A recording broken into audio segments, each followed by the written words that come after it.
Kiongozi wa chama cha ODM Raila Odinga anakumbana na upinzani unaozidi kuongezeka kutoka kwa viongozi wa eneo la magharibi mwa Kenya, eneo ambalo kwa muda mrefu limekuwa ngome yake ya kisiasa.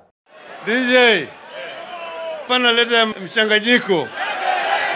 Baadhi ya viongozi vijana kutoka eneo hilo wameanza kumkosoa vikali, hasa baada ya hatua yake ya kushirikiana na serikali ya Rais William Ruto.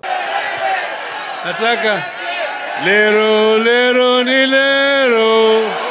Miongoni mwa wakosoaji wakuu ni mbunge wa Mumias Magharibi Peter Salasya, aliyechaguliwa kupitia chama cha DAP-K kinachoongozwa na Eugene Wamalwa, kilichokuwa sehemu ya muungano wa Azimio la Umoja chini ya uongozi wa Odinga kwenye uchaguzi mkuu wa mwaka 2022. Salasya, ambaye sasa amejitokeza kama mpinzani mkubwa wa Odinga kutoka eneo la Magharibi, ameanzisha kampeni ya kuelimisha vijana kuhusu masuala ya uongozi na kuwahamasisha kushiriki kikamilifu katika mchakato wa kisiasa. Sisi ndio tuko hapa kwa miaka ambayo inakuja, na sasa sisi tukimake a bad decision ati ya kwamba sasa tunaangalia wale watupangie, sisi tutabaki kuumia. Salasya pia alimkosoa Odinga kwa pendekezo lake la kuhamisha usimamizi wa fedha za hazina ya maendeleo ya maeneo bunge CDF hadi kwa serikali za kaunti. Raila ambaye anaongelea mambo ya kudevolve pesa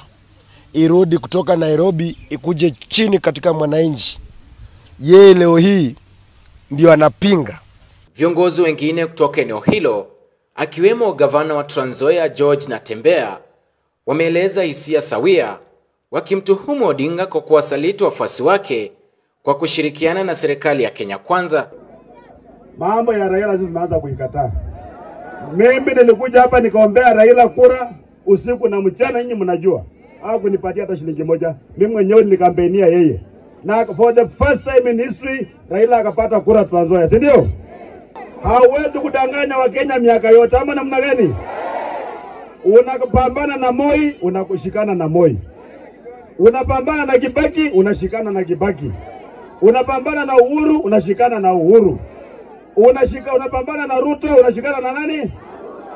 Aidha, Salasya amewataka vijana wa Magharibi kujisajili kwa wingi kama wapiga kura ili kuwa na ushawishi mkubwa katika mabadiliko ya uongozi wa kitaifa. We must have a political party ambayo itakuwa na interest, ichunguze wale viongozi ambao wamechaguliwa katika chama wanafanyia wananchi wao kazi ama mfanyi kazi. Mnajua mimi huwa nasema siko tayari kuungana na hii government. Siko tayari kwenda mahali Raila Odinga alienda. Mimi niko na wananchi. Nikiripotia mtazamo wa Dira Runinga ya Tandao, jina langu ni Felix Wanjala.